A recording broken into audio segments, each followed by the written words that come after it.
I'm not going to share it with anyone, like, like it's private. Okay, no problem. Thank you. Though I did have one woman tell me that she wanted it shared because she thought it might help other people too. So, which, I'm happy to do that as well, but the default is that it's private. So, You um, you can share it. You can share it if you want. You have my oh, permission. all right. Well, thank you very much. If it helps somebody, yeah, definitely. All right, awesome. And you can always change your mind about that if we end up talking about something that you don't feel like sharing. So it's just Okay, totally no up to problem. you. So I'm curious, what's your level of knowledge or experience with IFS? Oh, okay. I have an IFS therapist, and basically, she's like a natural at it. When we first started working together about 5 years ago, we just used to skim over it. Hmm. But the more I loved it so much, IFS, it made so much sense to me, and I was starting to get normal that I just ran with it. I ran with it. I said, finally, my life, finally, I have how I can heal because my little schizophrenic and my was an addict, very very abusive, physically, sexually, emotionally, like horrible, horrible people. I have no fear, no sympathy, no life since I'm 18 years old. When I left that house, looking for, and I went to many different of therapies, which worked. I mean, I was very suicidal at one time, more than once. And at least conventional therapy kept me on the planet. I said, this is it. This is the answer. Oh no. Yeah, I said, this is, can you hear me? Yeah, you cut out for a moment there, and your connection, it seems like it's a little bit shaky, but like the internet maybe is cutting out a little bit. But I'm pretty sure I followed what you just said. You grew up in a very abusive home and have tried a lot of different things over the years. And when you came across IFS, you just knew that it was right for you and that it's, something that's just enormously helpful. And you love IFS. I love IFS too. I do. I love it. It makes so much sense. It makes so much sense, and it has helped me so much. I just can't say enough good things about it. So All right. I wonder if my chart shows my shitty childhood. Yeah. Yeah, it kind of does here. So, Even astrology said it. yeah. Um, your Saturn is opposite your moon. So your moon is your inner world, your security needs, your the way you reflect on things, the way you need to be nurtured, and the way you nurture others. And Saturn is the harsh lessons that you learn in life, your sense of responsibility, your like concept of maturity. And it can be a basis for a lot of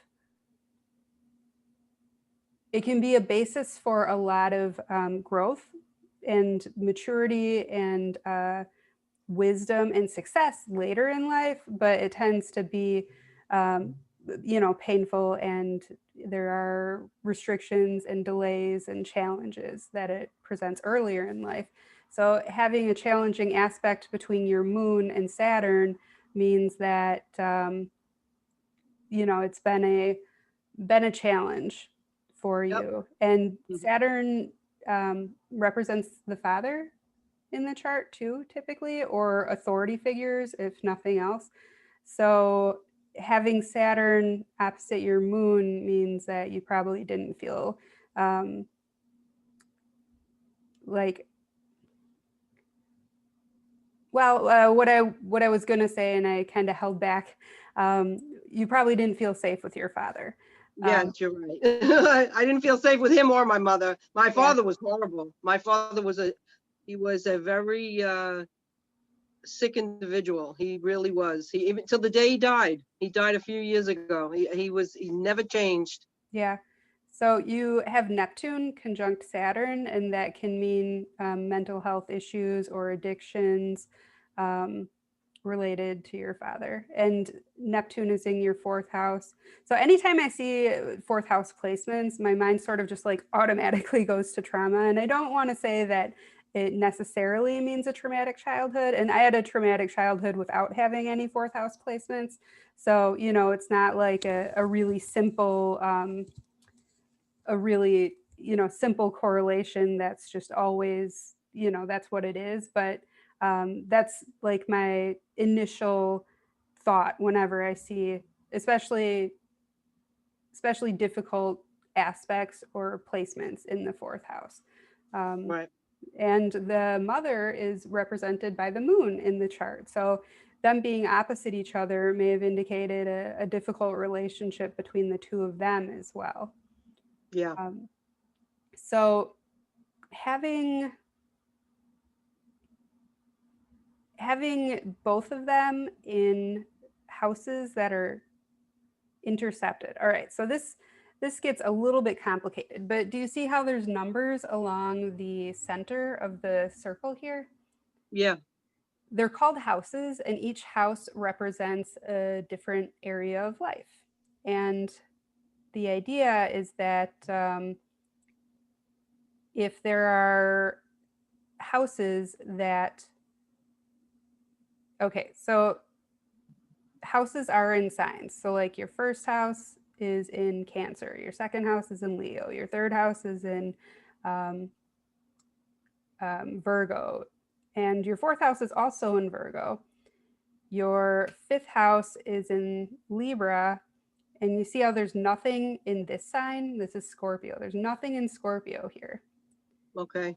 And then your sixth house is in Sagittarius. And then opposite it, you have nothing in Taurus. And, well, I shouldn't say nothing in Taurus. You don't have any houses in Taurus, and your moon is in Taurus as well. So what happens when there's an interception is that that sign doesn't really have a way to express itself earlier in life, and any of the planets that are in that sign. And it can impact us in a number of ways. Every sign kind of creates an issue, but also resolves an issue for the last one and sets up a foundation for the next one. And the next one has to resolve the issue that created. So with Libra, like Libra is very diplomatic, very, you know, concerned with fairness and balance and like taking care of other people's needs, considering other people's perspectives. And you've got a lot of early childhood stuff going on with Libra. Like maybe you had to take care of people in your family, as an example, or maybe you had a family member that was codependent, or you know, there's you know, action in Libra in your early Right. childhood. Indecisiveness is another Libra theme, and it's an air sign, so it's very mental in nature, and it can be concerned with like being like getting along with people, sometimes at the expense of forming a deeper connection and like, you know, looking into yourself and knowing yourself and true intimacy. And Scorpio comes along and resolves that for Libra.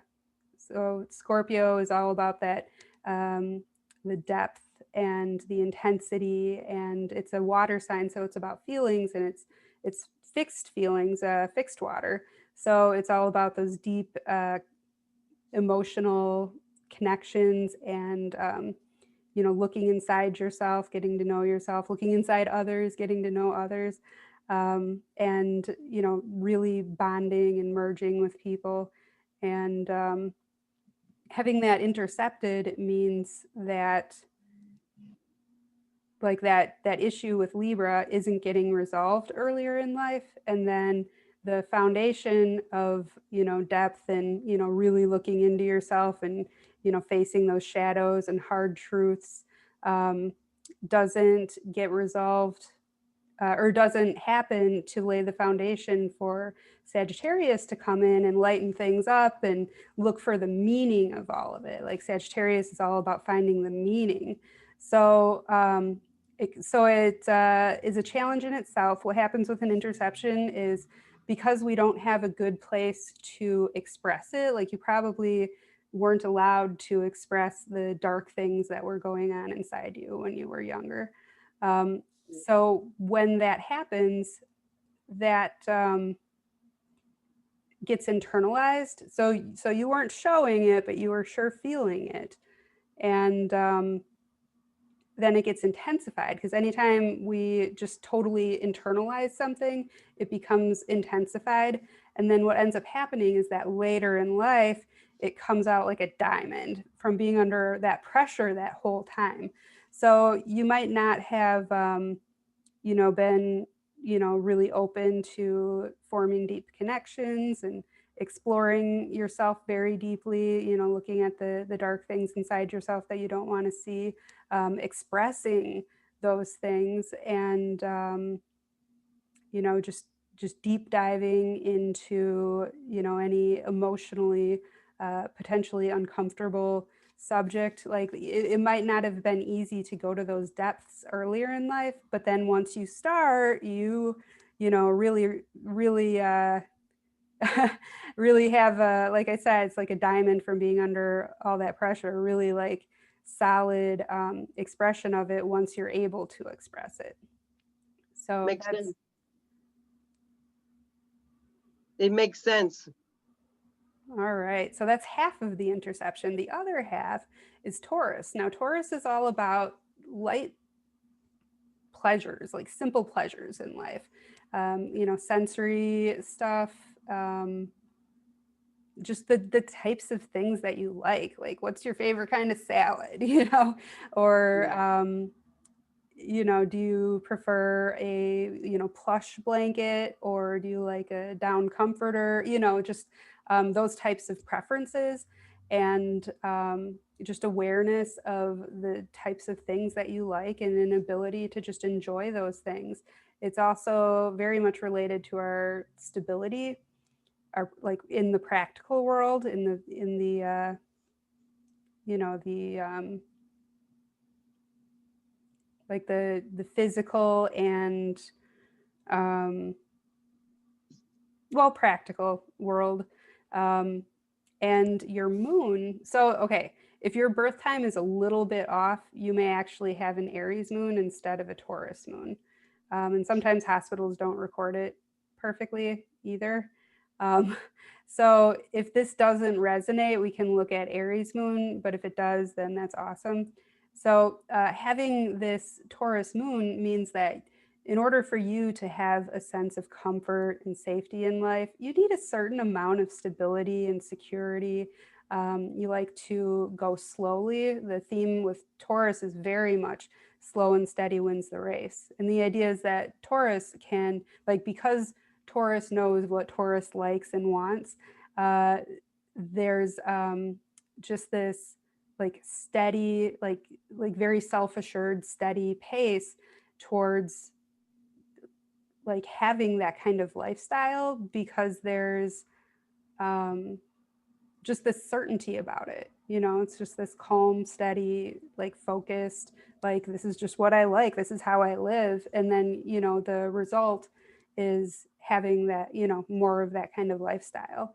And So then what would an Aries moon be then?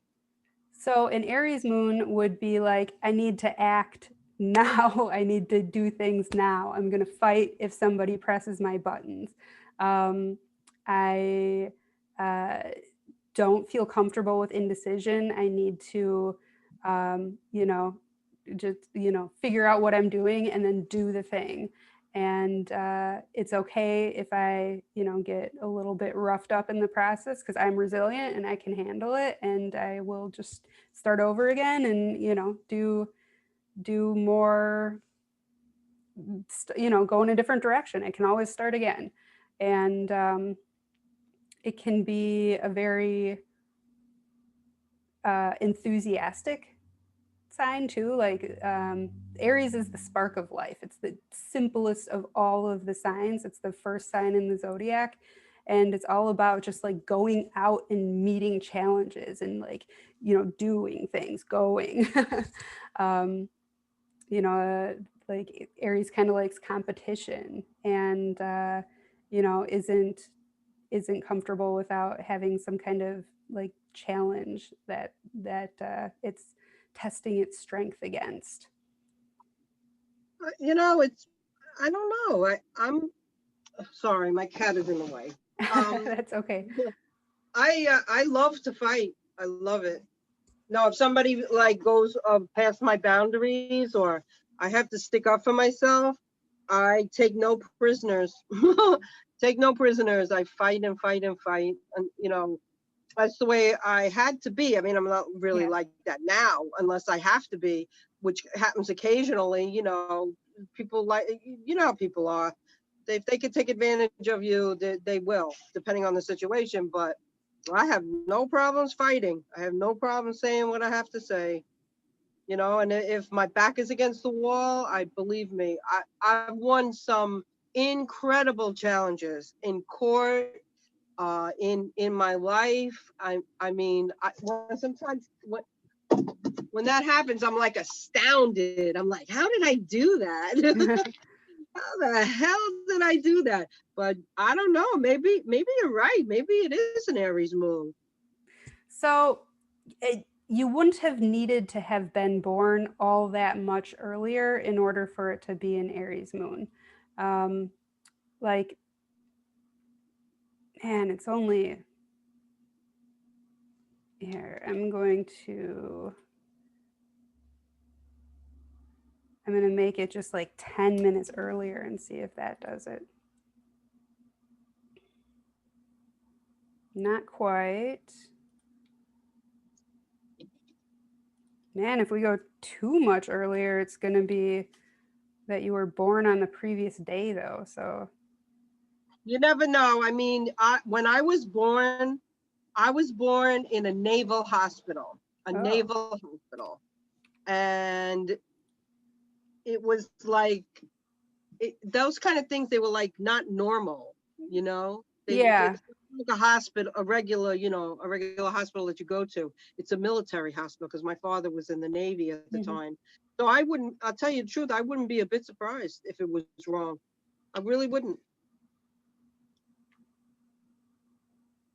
But I think the other placements are correct, though, about childhood and so on and so forth. I think that's correct. Well, that would pretty much all, that would put Neptune in your 5th house instead.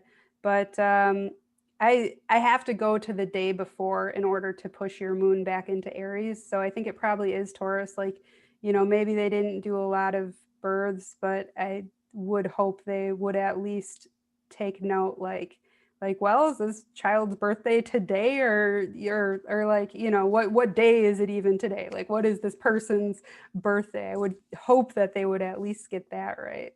Right. Like, it's kind of a significant time of the day for as far as births are concerned, like something I would hope that they would be paying a lot of attention to.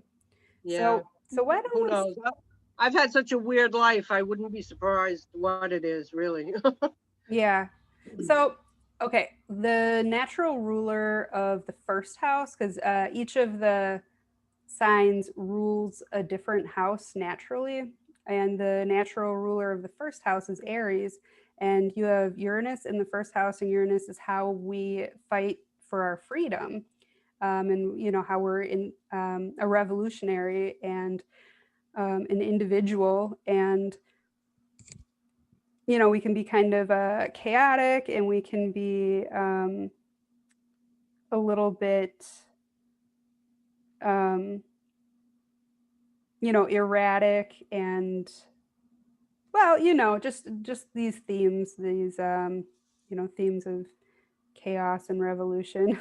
So Right, you've right. got that in your first house, and the first house is all about like independence and like being able to make a fresh start and um, just how you show up in the world as an individual. So having Uranus in the first house could make you really fight for your freedom. You also have a number of placements in Leo, and Leo is also a fire sign, so there's definitely passion and the ability to fight when Leo is there, or when there are placements in Leo.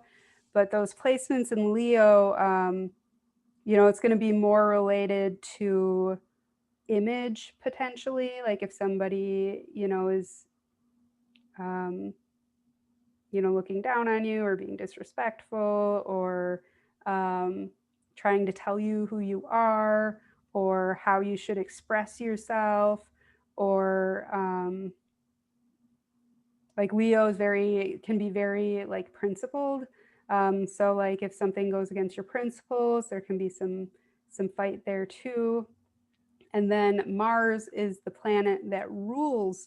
Um, oh, yeah. Okay. So Mars is the planet that rules Aries, and Mars is very much about, doing the thing. It's how we go after things it's like our drive to go after things we want and to defend ourselves. So you actually have a trine from Mars to your moon.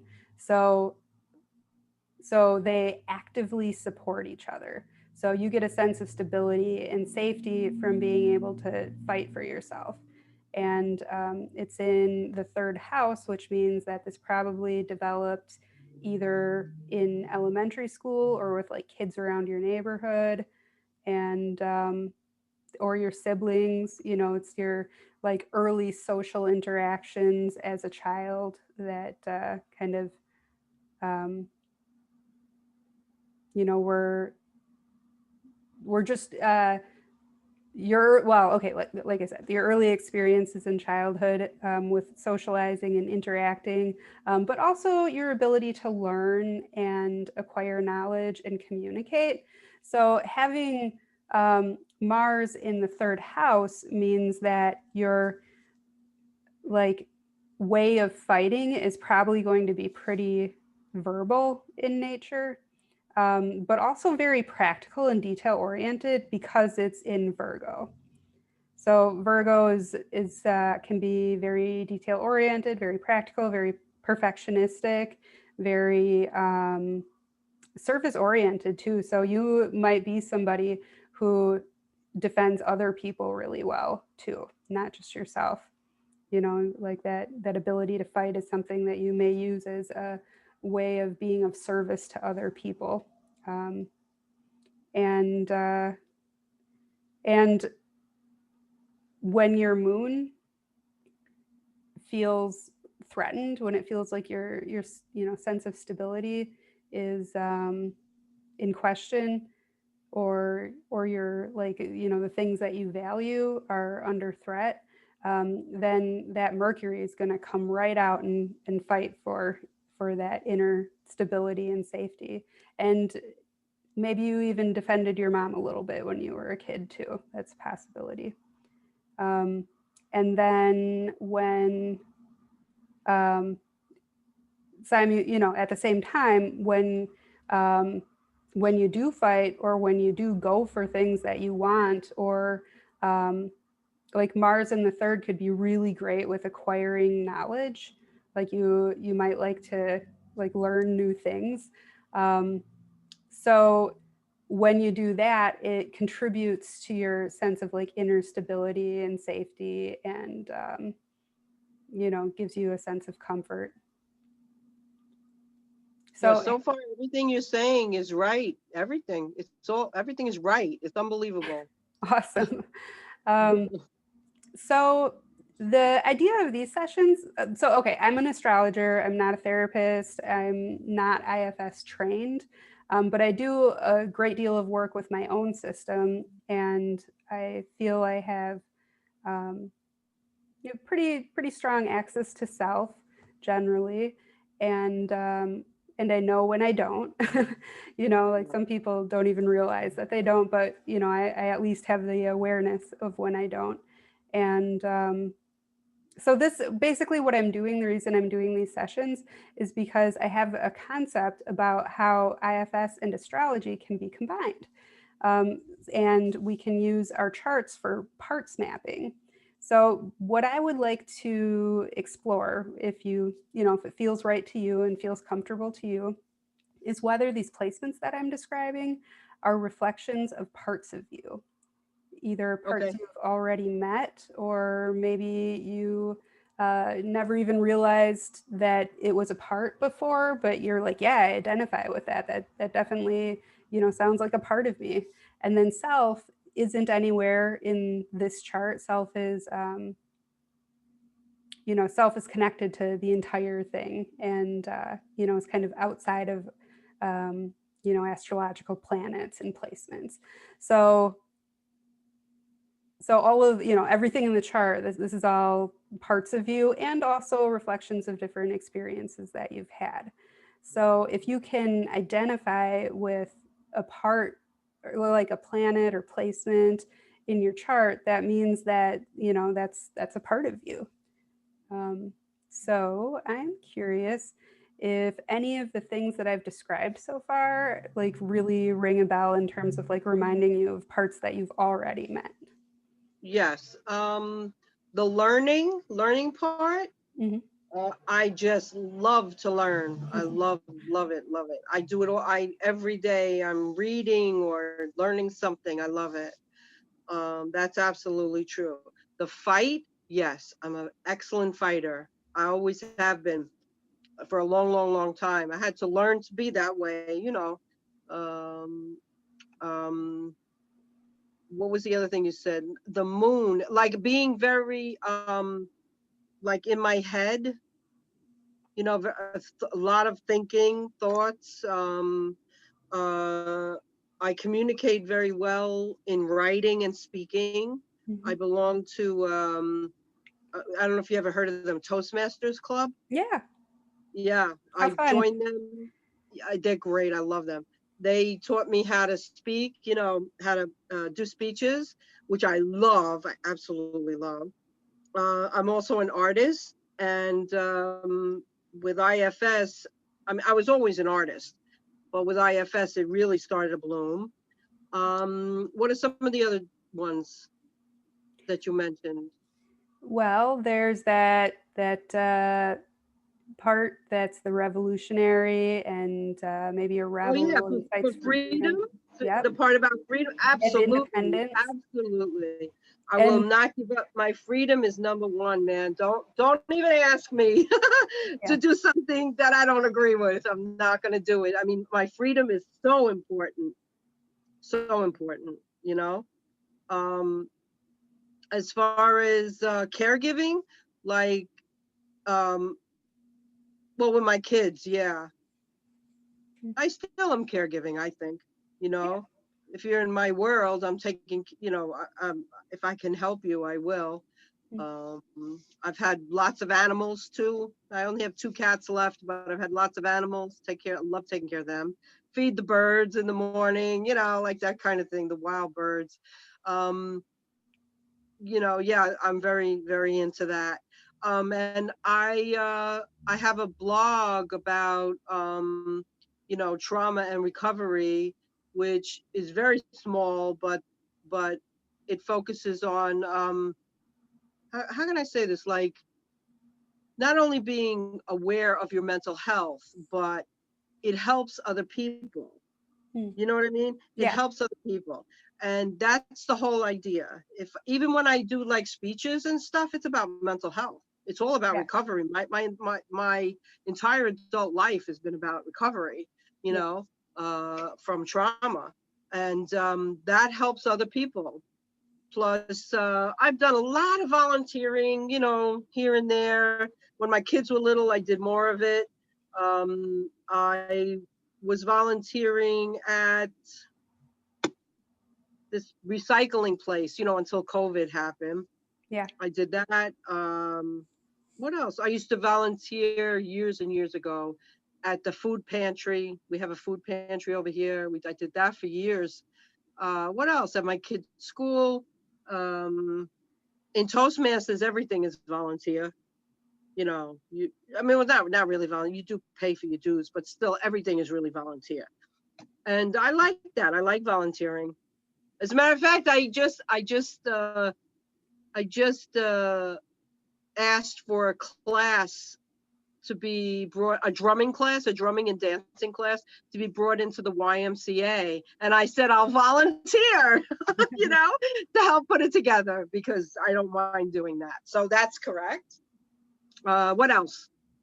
Well, there's a number of things that I'm seeing here. So not just your Mars, but also your Venus is in Virgo. So that's part of that whole being of service thing. And, you know, like I said, Virgo can be a bit perfectionistic. So with Mars and Venus, there can be this, they're even conjunct each other. Oh, and with Pluto too. Wowzer. So what I've found so far is that when you have conjunctions in your chart, these are parts that are very closely related to each other.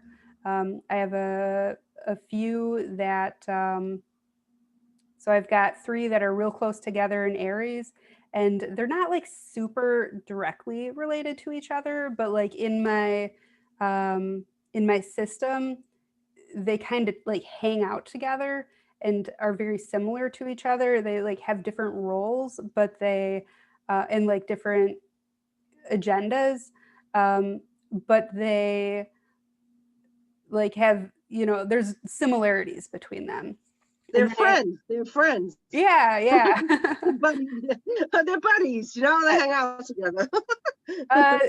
They're not feeling that, actually. Like I don't think they necessarily. Oh, interesting. I haven't really considered their relationship too much, but it seems like they work together, but they're not really like friends. Like, or like they work in like in a similar way, and they like feel kind of related to each other, but they're not actually like super kitty. They're not actually super like cooperative with each other necessarily. They're just kind of in the same place. But Right. there was another conjunction with 3 different placements in my chart where it's very, very clear that one is a manager, one is a firefighter, and one is in exile. And they're very interconnected to each other in my system. So these parts, it might be kind of similar. And in fact, in my system, I've got, you know, Mars, the warrior, and Venus conjunct each other. And that's in that first conjunction that I mentioned, where they, you know, don't necessarily feel like they're cooperating or like friends with each other, but they're, you know, kind of similar. So Venus and Mars, when they're conjunct each other, they're trying to do 2 very different things. Venus is all about receiving and loveliness, and Venus is very important to your moon, because your moon is in the sign that is ruled by Venus. One of the signs that's ruled by Venus, and all these Libra placements are in another sign that's ruled by Venus. So Venus is pretty important in your chart. But it's your sense of what's beautiful and lovely and attractive and pleasurable. And, you know, it's not just the sensory stuff like we talked about with Taurus. The, you know, pleasant social interactions are also part of what Venus is, you know, about. So Venus, you know, wants to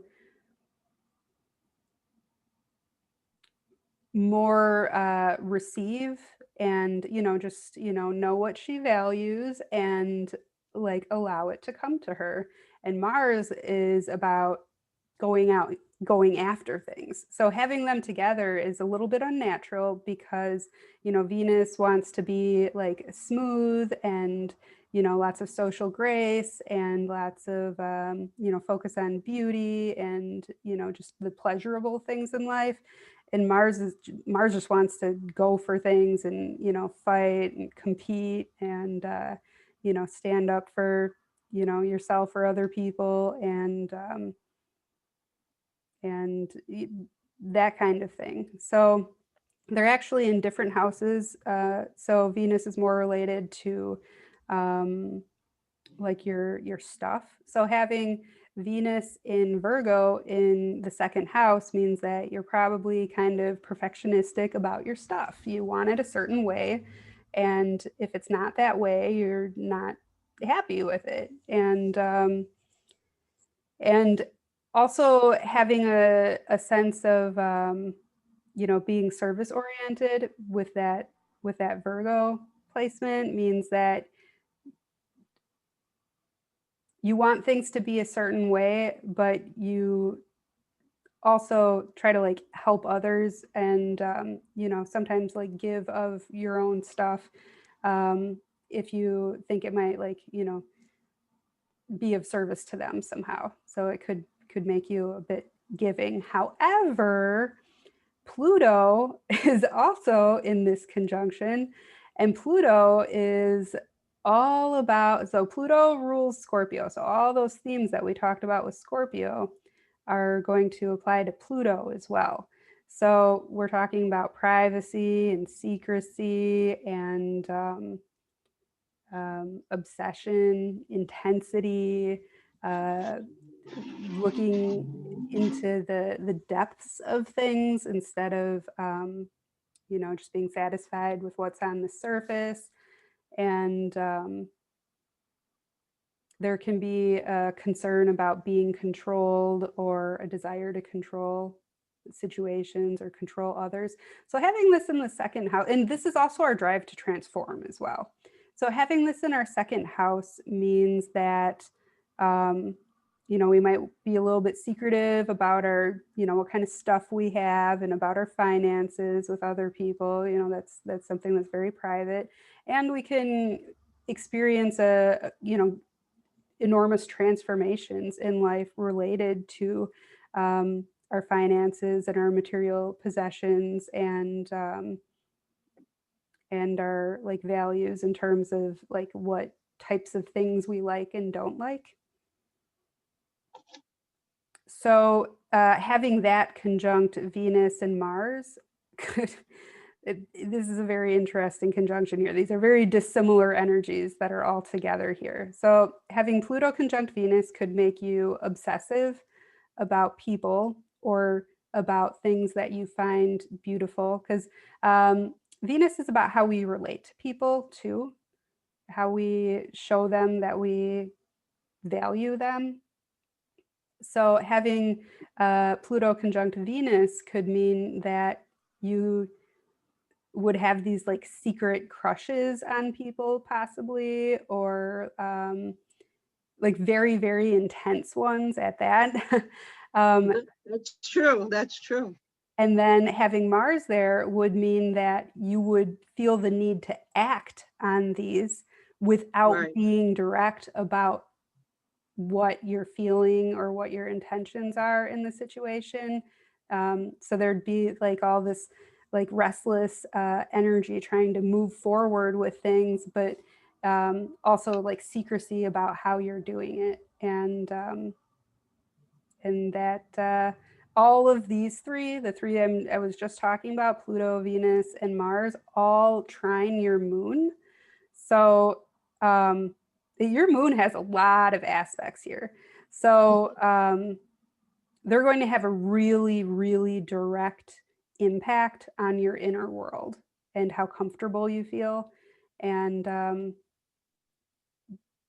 because your moon is intercepted, so now I'm kind of just totally shifting gears here, but this is something that I want to make sure I say because it's really important.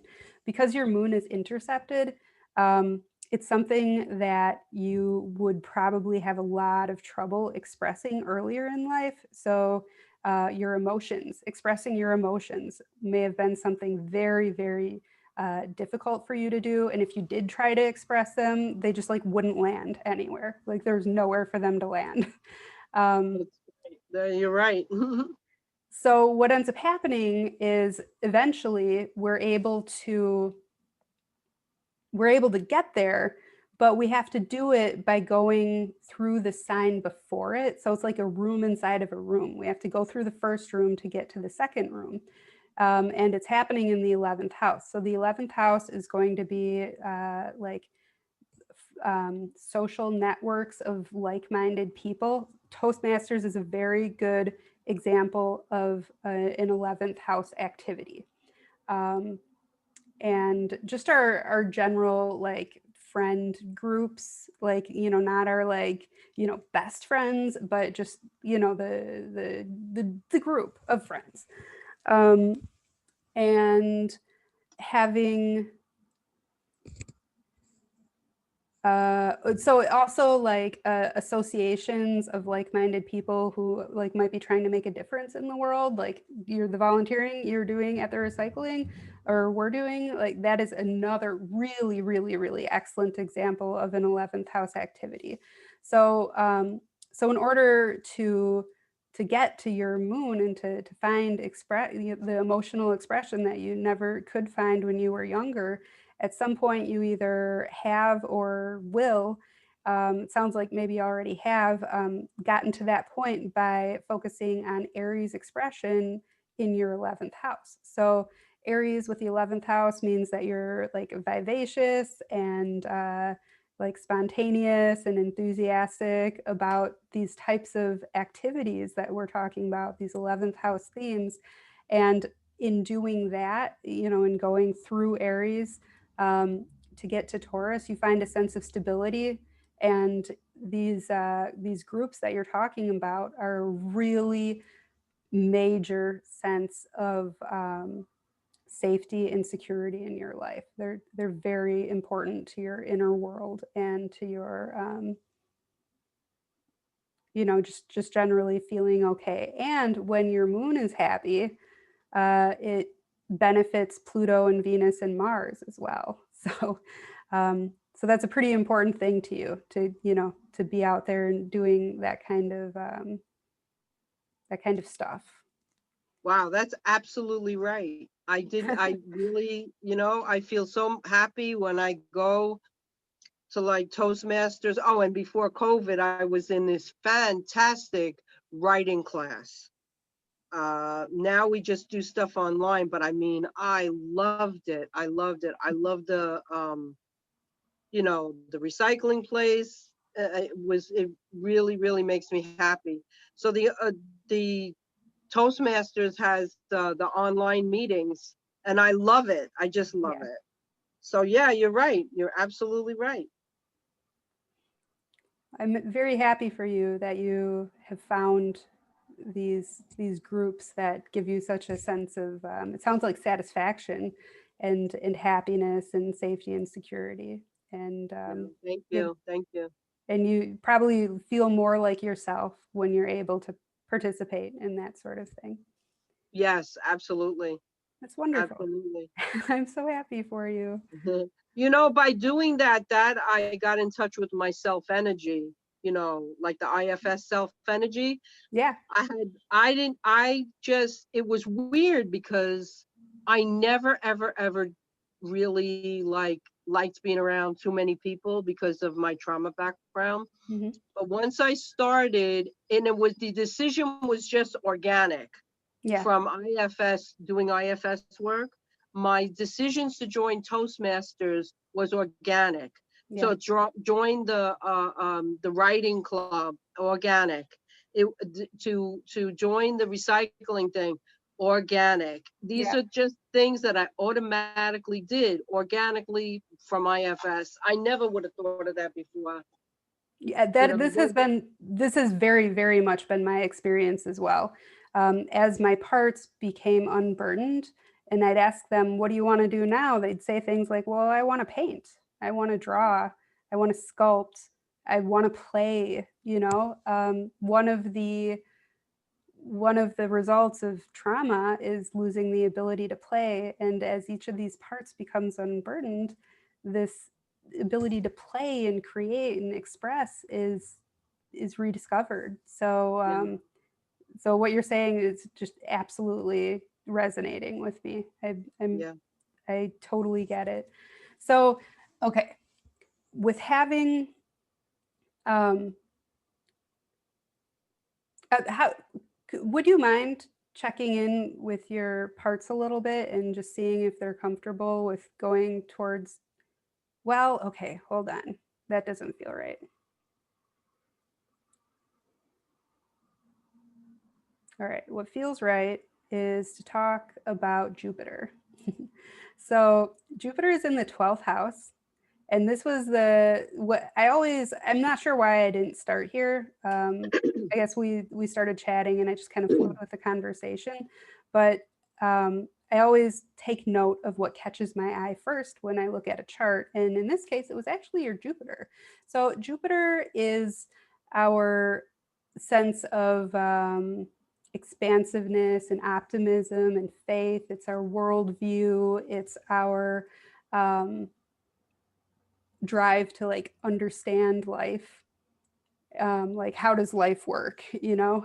And yours is in your 12th house, and the 12th house is about losing yourself, basically. And when I say yourself, what I don't mean self, I mean like your concept of yourself, your ego, essentially. So 12th house themes are the unconscious, the collective unconscious is a really big one. The like any kind of altered state of consciousness, like addiction, meditation,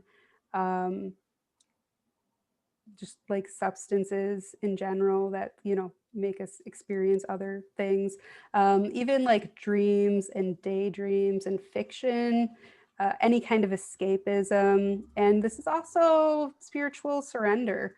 So have you ever heard the Serenity Prayer? Yeah.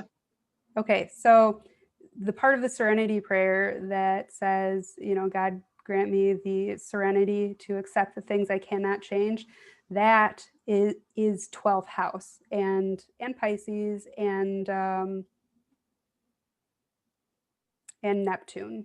Like these are very, like that's the higher expression. That spiritual surrender is the higher expression of any of those things. And then when you talk about like the courage to change the things that you can, that's like first house and sixth house, depending on what that means. And then the wisdom to know the difference. I think that, you know, that could show up in a lot of different ways. So I'm not going to point to a specific point of the chart for that. But so having Jupiter in the 12th is kind of nice because with Jupiter, there's a sense of faith in the universe or in the way life works. Like there's like faith and optimism that comes with it. And having that in the 12th house means that there's sort of a sense of it's going to be okay when you're in a situation that you don't have any control over, even though it doesn't.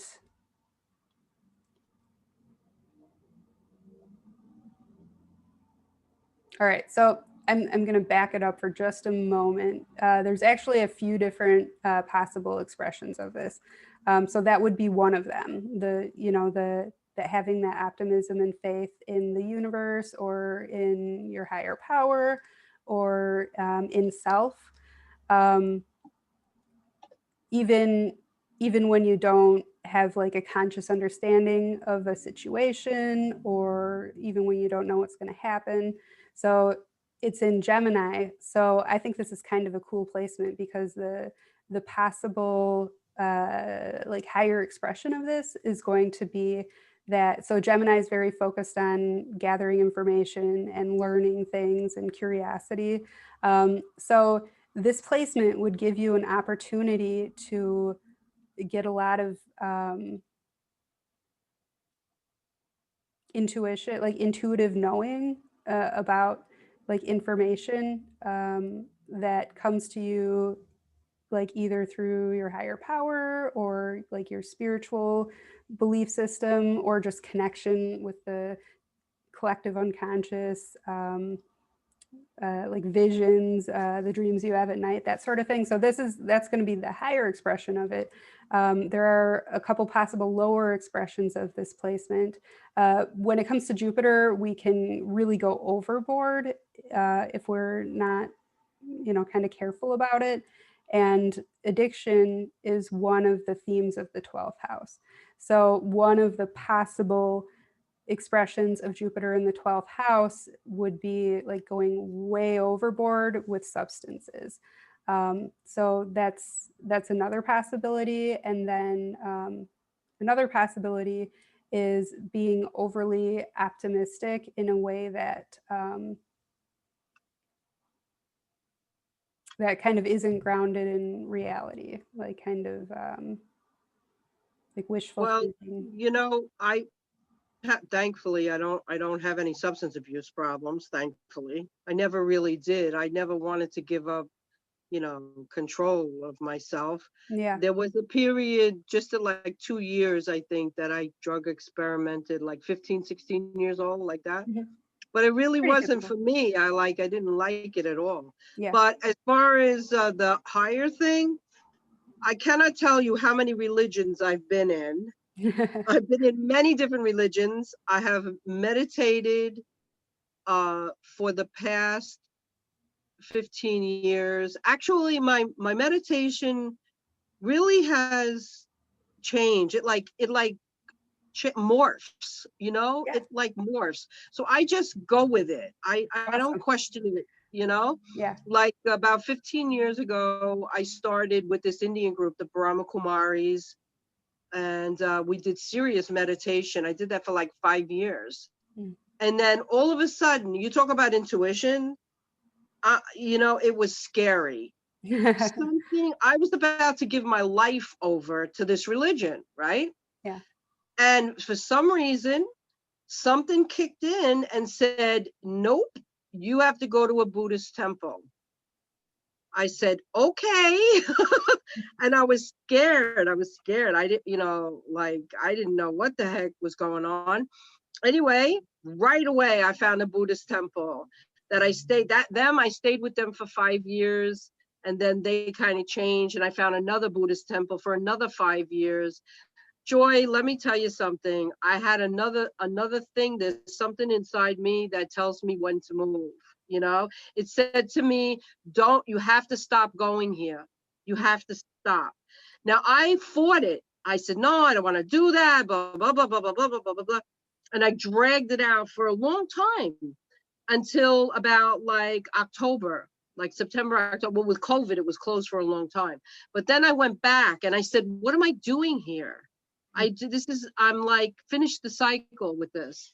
So what I did was I set up my own meditation at home, and I'll be darned, it is the best thing in the whole wide world for me.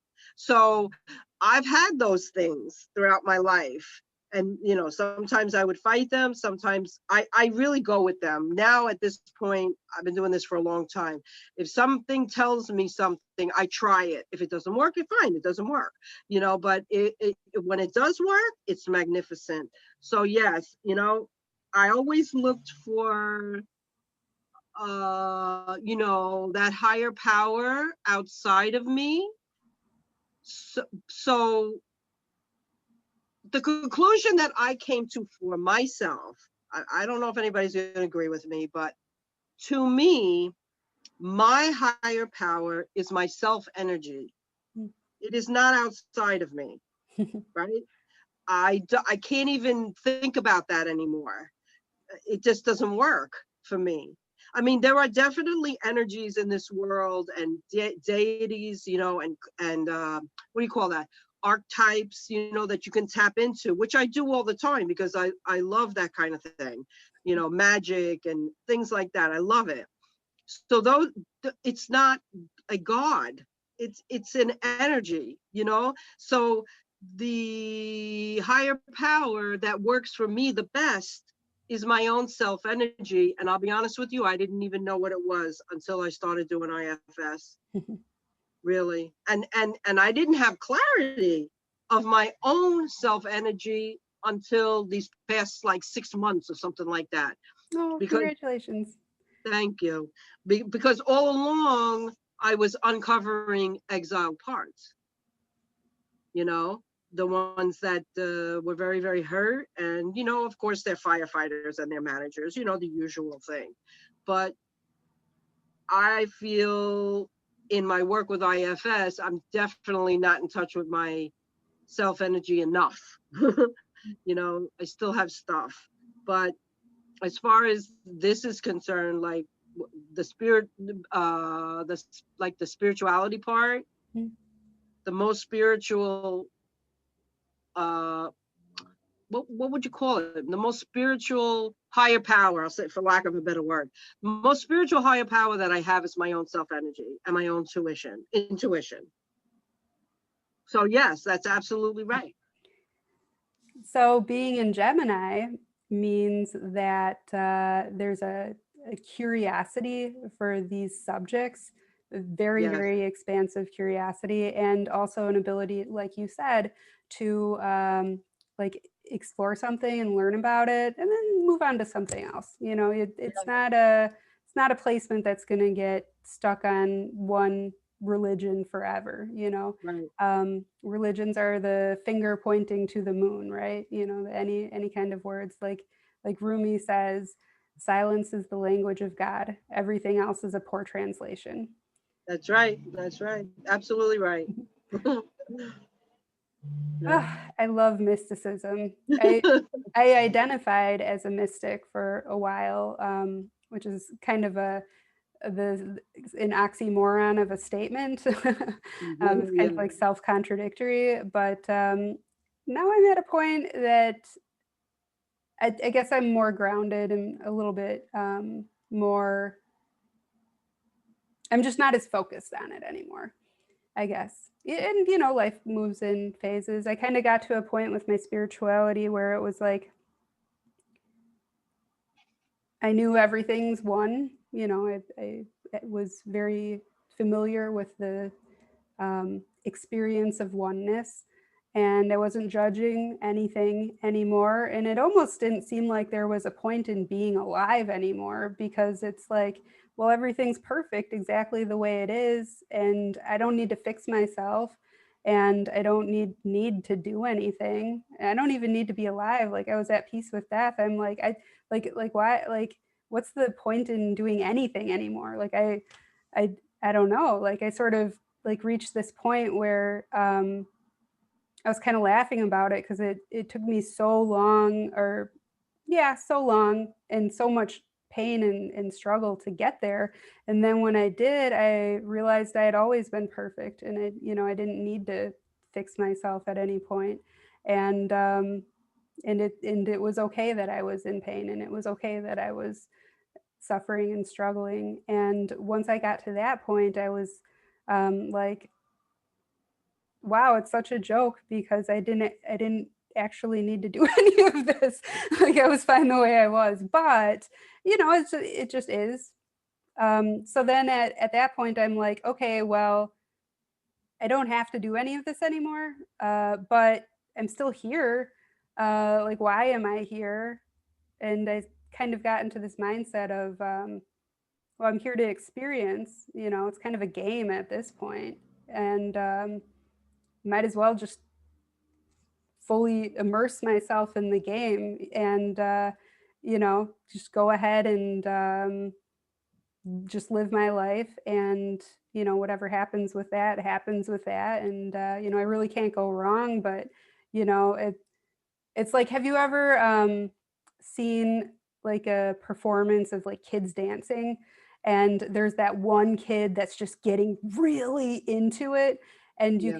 you can see that kid just like giving themselves to the dance, and the other kids around them by comparison seem to be holding themselves back from the dance. And I'm just like, all right, I'm done holding myself back from life. I'm just going to fully live it. Like I can't go wrong. I might as well just like, just really, really, really do it. And and there's still physical needs, and there's always parts that come up with this and that, and all sorts of things. So chop wood, carry water, I guess. Yeah, is that's a wonderful, wonderful story. It really is. You know what you reminded me of? Hmm, You reminded me of this, well, not a story. Well, let me relate to you. This is my opinion about the Buddha, right? okay. The best thing the Buddha ever did was figure out what was good for him and what was reality. He really did. I don't care what the interpretation of the scriptures are, because people are fallible and they put their own spin on it. You know how it is in any religion. It's like that in any religion. So they did that with the Buddha. But the Buddha was like, no, I'm going to sit here and I'm going to figure out what is, what my reality is. So, you know how the story goes. He's sitting under the Bodhi tree. He says, I'm not leaving here until I figure this out. So the Mara or Maya comes with the 7 sisters. And what they're taunting him, and they're trying to distract him from his meditation, and so on and so forth. And so he suddenly realized that it was an illusion. All of that was an illusion. It wasn't his true self. And when he realized it was his true self, they were gone and they never came back. So he went on to teach that. He went on to, that was his choice. He went on to teach that you need to know you. You need to know your own self, your own self energy. It was IFS from 2,500 years ago. You know what I mean? In the language of the Buddha. It was very unusual. That's why I really like Buddhism. It's all psychology. I don't listen to the scriptures. I don't listen to any interpretations. I've listened to monks. It's like, you don't know what you're talking about. You know what I mean? The Buddha was correct, man. Just figure out what life is for you, right? No matter how you do it, no matter how you do it, as long as you get to know your self energy. And you know as well as I do, most people, they're not there. They're not there. It's really frustrating, but Yeah. what can you do but spread the word? Yeah. Let's spread the word about good mental health. Be like the Buddha. So that's the way I feel about it. But yeah, your story is magnificent. You got to be like the Buddha. You reached enlightenment. You reached your self energy, and that's it. That's it. And now you can live your life any way you want. Ah, and I think that's great. and it's so much fun. Yeah, it is. It is. It is. It is a lot of fun. I'm A at lot of this fun. point where, well, I've made peace with death, and I know that I have the tools to work through most other stuff in life. So it's kind of like, all right, well, what, like, oh, let me just back up for a moment.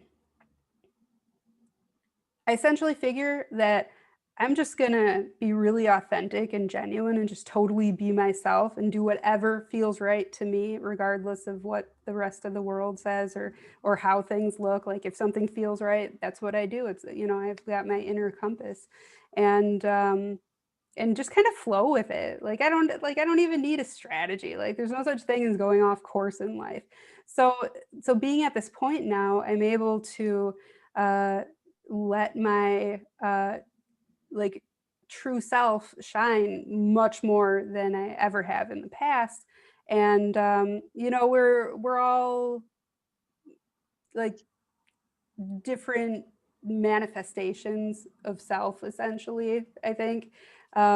So this expression that I'm taking right now is going to resonate more with some people than others, you know, and that's totally fine. They can do whatever they're doing, you know, and if people happen to be drawn to me and happen to appreciate whatever it is I'm offering, then cool, you know, like that's their path and this is mine, and we're crossing paths, and that's great. And you know, I don't need approval anymore. Right. You know, I know that the right people will be drawn to me. So it's helped me a lot professionally, and I absolutely love what I do professionally now, because I'm in this place of empowerment to just be me and do what I feel inspired to do and what feels right to me, and just kind of flow with whatever happens. And like I said, the right people are drawn to me, and then I work with them, and it's, you know, I'm thriving for the first time in my life. Um, like I have ADHD and I'm autistic, and I had a lot of trauma in my life, and I'm at this point now where I feel like everything's just coming together beautifully. So I'm not quite sure why I just like went into that little story, but Listen, that's terrific. That's wonderful. You're so lucky. You're so lucky. I'm very You know. grateful. Yeah, you're very lucky. I just Very lucky. love life. Um, so what I would like to point out in your chart is something that you probably already know this, but your sun is basically like how you like to be seen, how you like to shine, an area where you appreciate recognition. Like you know, for most people, if somebody starts talking to them about their sun, like my sun is in Aries, and if somebody starts telling me about how I'm like bold and confident, and you know have this spark of life, and like you know can meet challenges really well and have this resilience, I'm like, yeah, you know, my son still likes that. You know, so that part of me that my son represents. So so that's what our sun is, and it's our sense of vitality too, um like as an individual, uh you know, drop of um divinity here on this physical plane. Yeah. um, so for you though, your Jupiter, which is all that stuff that we've been talking about, all that 12th house stuff, the Yeah. spirituality, has all of these really supportive aspects. Like you've got a sextile to Pluto, to Venus, to your moon from it, from Jupiter. Sextiles are kind of like passive support. So they give each other a little bit of energy, and they, you know, support each other a bit, but it's not like a super like active thing. It's just kind of, you know, passive support. Um, and so, you know, your moon gets it, your Pluto gets it, and your Venus gets it. And then there's actually active support to your Neptune and Saturn. So, as difficult and challenging as it was for you to have those early childhood experiences, and I can talk a little bit more about your Saturn because I think that, well, actually, I'm getting a feeling like maybe we already said enough about that. But so with Jupiter being trine these placements, all those challenges that you had related to Neptune and Saturn in your life actively support your spirituality. And your spirituality gives you a perspective on them that that supports healing in those areas and understanding in those areas, and exploration too, exploring those things. However, you do have one challenging aspect to Jupiter, and it's your sun. So your sense of like who you are, that part of you that's like, you know, the one that you you know, for a lot of people, they most identify with their sun. It's how they like to express themselves. Um, So that's in Libra in the 4th house. So, you played a pretty important role, and maybe you were the center of attention in your childhood home. And Libra, like I said, is very much about considering other people's perspectives, harmony, balance, fairness, helping other people out. Well, that's more of a Virgo thing, but not so much helping other people out, but considering their needs. Like it's more of a mental thing, like considering their perspectives and needs. And the social graces, being polite, that sort of thing, like all that's related to Libra. And Libra also gives to get, like that's the lower expression of Libra. And well, okay, so I don't want to call that the lower expression. That's something that Libra, people need to be aware of. Like we all have all the signs in us. So we all need to know that sometimes we do this. Sometimes we give in order to get. And it's, the foundation of how humans relate to each other and form partnerships and do teamwork, right? So all these themes, and because your sun is in your 4th house, and 4th house represents not just your early childhood, but also the way you are around the house. You probably really, really love having harmony in your home. Like that's probably an Yeah, important thing to absolutely. you. And your Mercury, Absolutely. which is your logic, the way you reason through things, your drive to learn and communicate, is also in the 4th house in Libra. So like you might be pretty chatty around the house too. Yeah, that's true. So I mean, so you've got 4 different Libra placements here, and having your spirituality square your sun means that like your identity, all these sun themes that we're talking about, actively challenges and frustrates your worldview and your spirituality, and vice versa. So this is kind of nice in a way, because squares and oppositions really stimulate a lot of growth. Like it's one of those things where um, like the phrase, necessity is the mother of invention. Or we grow when we need to grow, and it's because there's a lot of inner conflict that's created from the 2 relationships with these placements. So I'm curious. Let me take that back.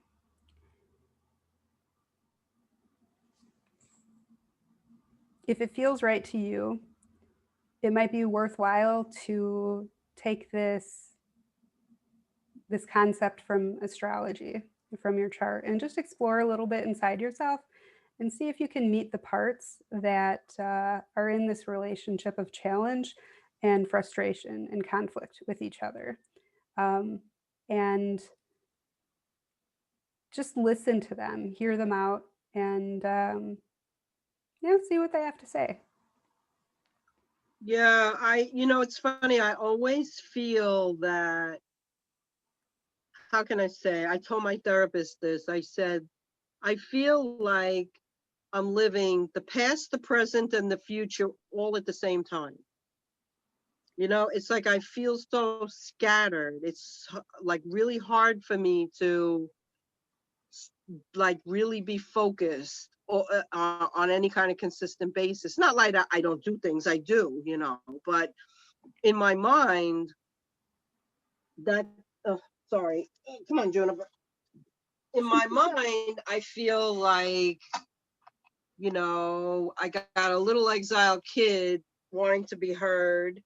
Then I got a manager that's saying, oh, no, because we have to live in the present. The manager wants to live in the present.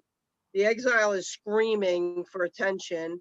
And then the firefighter is at the ready, let me stuff my face with cake.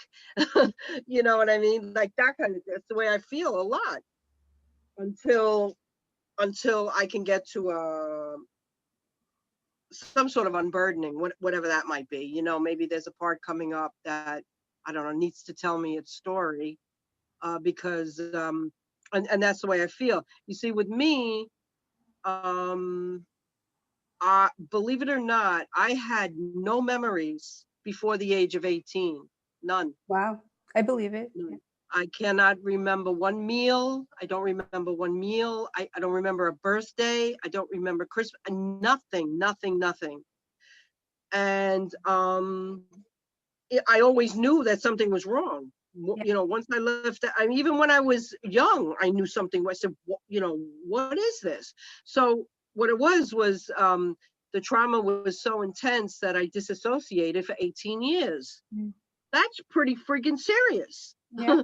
You know? So it seems like with these placements about my curiosity and wanting to get information and so on and so forth, you know, that really helped me a lot.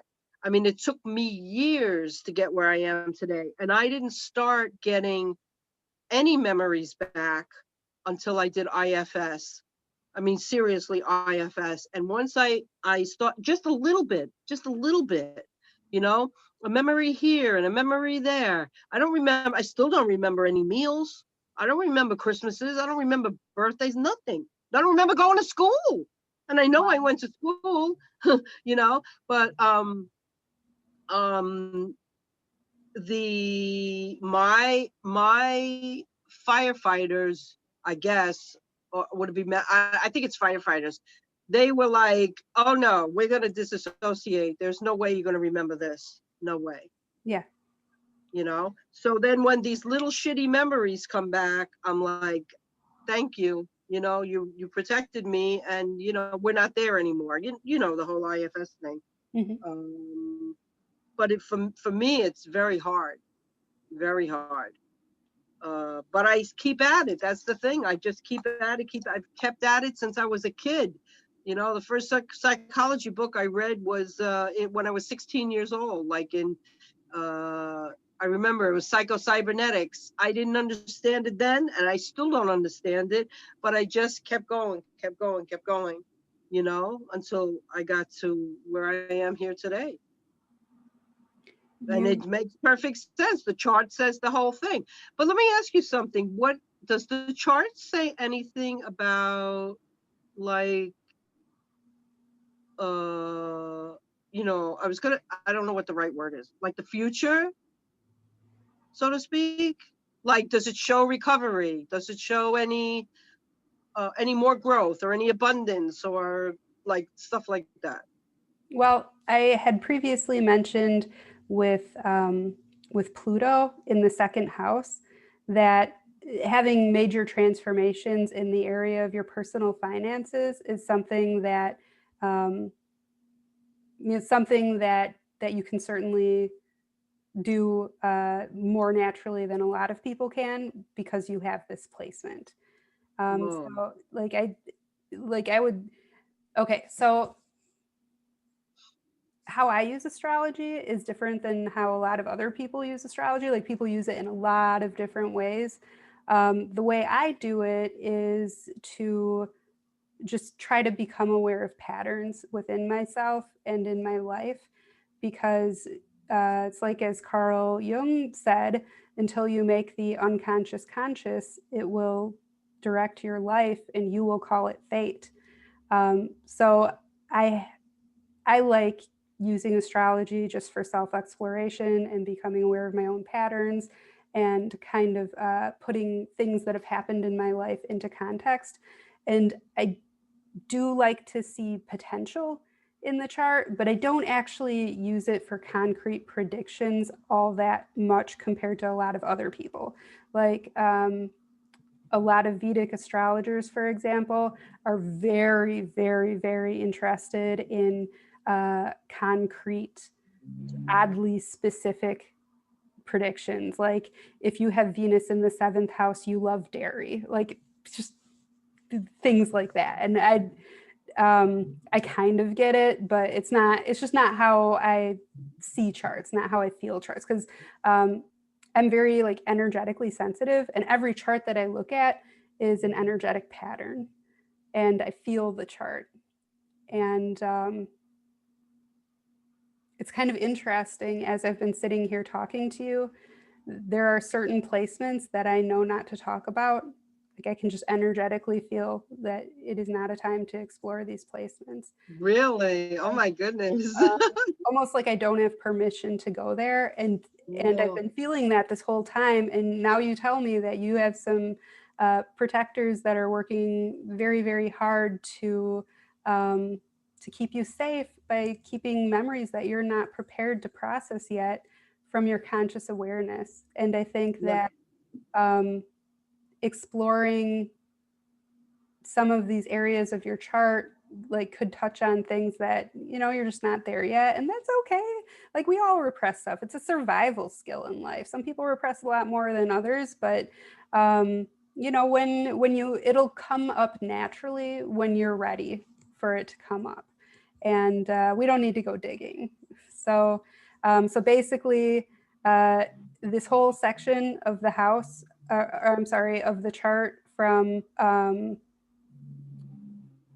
aside from the things that I've already said about Neptune and Saturn in the 5th house, like everything from Neptune and maybe even Mercury a little bit. Yeah, actually Mercury too.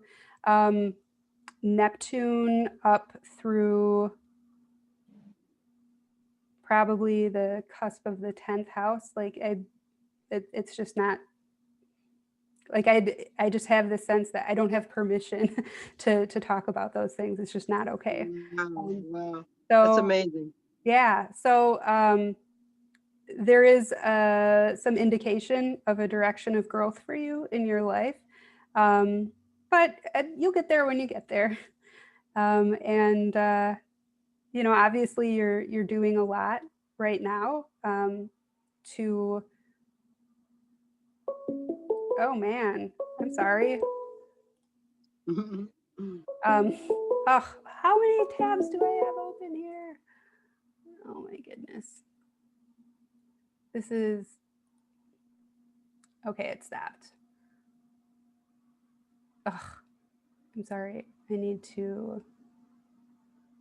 I usually have my phone, which comes through Google Voice, and do not disturb, but I turned that off today specifically because I am waiting for a phone call. But I did not mean for that to interrupt us, so I apologize. Thank you for understanding. That's okay, no problem. But anyways, so I think it sounds like you have made some really amazing progress in your life, lots of just phenomenal growth.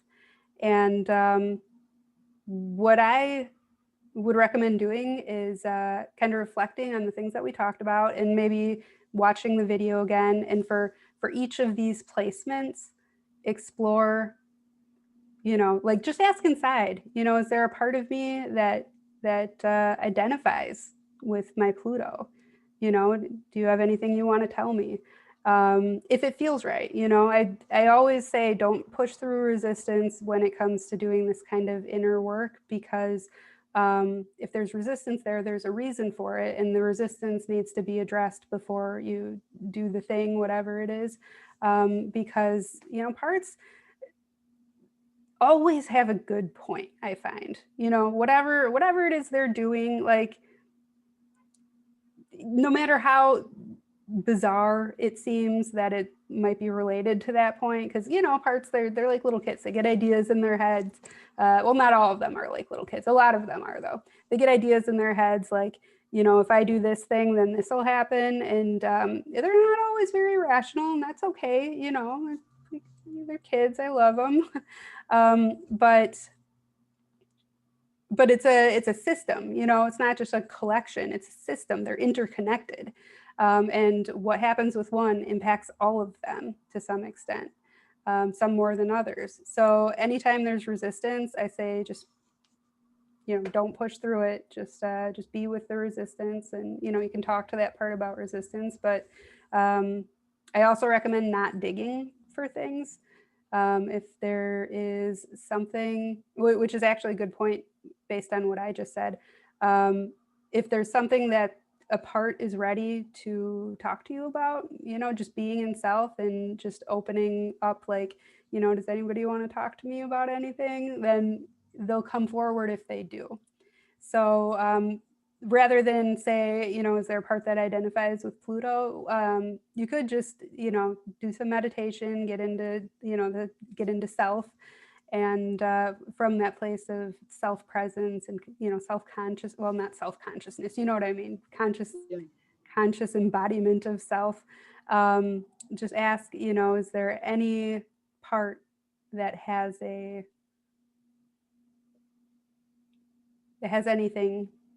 that they'd like to discuss or share, have me witness, based on any of this reading, is there anything that's come up? I'm here to listen and just see where it goes. And that might be a good approach to, just working with the parts mapping, because the idea of these sessions is to use astrology for parts mapping, basically. Right. But there is one more thing. See this dotted green line between your moon and your sun? The green line, yeah, I see it. So it's called an inconjunction. And basically it means that these two placements just do not understand each other at all. They're like what? Like what? I can't, like, what? Like, what are you even doing? Like they're just kind of baffled by each other. And your sun and moon are two of the most important placements in your chart. Your sun is your essence, your vitality, your, like, sense of self in a lot of ways, or like your ego, you could say, or, oh, that doesn't feel right. I don't think that's I think the term ego can be misleading. The part of you that enjoys self-expression and shining. So that's an important part of you, like, it's shining in life and being, enjoying being recognized. And, there's a lot of confidence involved with the sun too. So having an inconjunction between your moon and your sun means a number of things. One of the things is that it probably never felt like your mom saw you or understood you, or like didn't really get you. So that's one explanation, or like possible manifestation, I should say. Another possible manifestation is that, when you're doing things that, it feels good to express yourself in this way, your inner world is just kind of like what? Scratching its head, like I don't get it. So it does, for some people, it kind of naturally flows, whatever's going on inside of them. There's an easy path to self-expression of those things. But for you, there's a disconnect there. And that ties into the theme of having your moon intercepted in Taurus in your chart. And then the other side of the interception, Scorpio, is in your 5th house. And the natural ruler of the 5th house is Leo, and the natural ruler of Leo is the sun. So there's kind of a sun theme with the 5th house.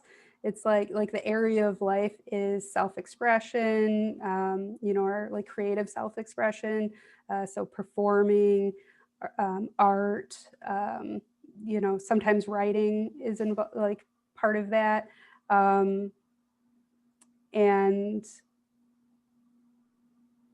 fun, just playfulness, flirting, and like, the early stages of dating. All of those things are like the realm of the 5th house. So having Scorpio intercepted in the 5th house kind of fits a lot of these other themes. Like, remember we were talking about how there's like secrecy and, keeping it to yourself if you're like, have a crush on somebody or something like that. So having intercepted Scorpio means that there's an intensity to you that you didn't express. And it's related to these fifth house things like flirting and dating and that kind of thing in part. It's also related to like what you said earlier about in Toastmasters, like a lot of the things that you talk about, your, do you call it presentations? Yeah. A lot of your presentations are related to psychology and healing and that sort of thing. That shows that your Scorpio interception is coming out like the diamond it is from being under pressure all those years. But for a long time you probably couldn't really express it, and now that you're able to to really express it. So it's like the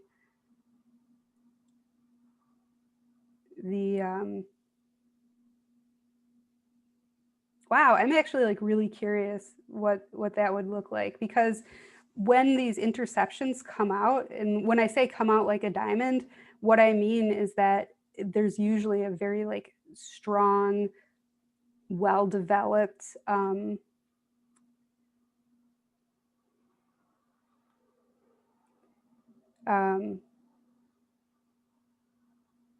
you could even say like successful potentially, or like sometimes people with interceptions, when those interceptions come out, they go from selling shoes for 40 years to all of a sudden, bam, they're a singer and they hit it big right away. Like there tends to be a pretty dramatic shift in somebody's life, and some hidden talent or hidden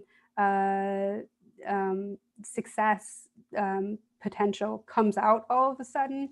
And yeah, so man, I bet your presentations are really something to see. Yeah, I had no idea I would love doing speeches. I had no idea Yeah. until I tried it, and I said, "Wow, I really like this. I can talk about anything." Yeah, I actually really enjoy public speaking myself, so I get it. I haven't done a whole lot of like the types of presentations that you would in Toastmasters though, but just like generally public, like I've taught classes and like given lectures and like well, I still do. I teach astrology classes, and just like business networking groups, that kind of thing. Like I've always found that well, not always. There came a point in my life where I found, after a certain amount of discomfort and feeling very awkward with it, that I really enjoyed it. I actually really enjoy public speaking. Yeah. So all right, I kind of feeling like this is a good place to wrap it up now. I'm curious as to whether you have any like additional thoughts or feedback.